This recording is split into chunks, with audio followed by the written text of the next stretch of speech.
L'ADP va guanyar l'Aqua, un dels seus rivals directes a la classificació, per 74-68, en un encontre molt igualat, on els altempordanesos van fonamentar la seva victòria en un joc de transicions ràpides i un bon encert des del perímetre. El rival va donar molta guerra als locals, però la solidesa en el rebot defensiu i la seva velocitat en els contraatacs va permetre a l'equip figuerenc mantenir sempre la iniciativa en el partit.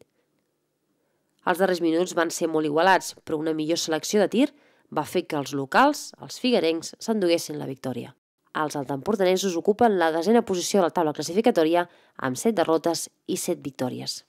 You get a shiver in the dark, it's raining in the park, but meantime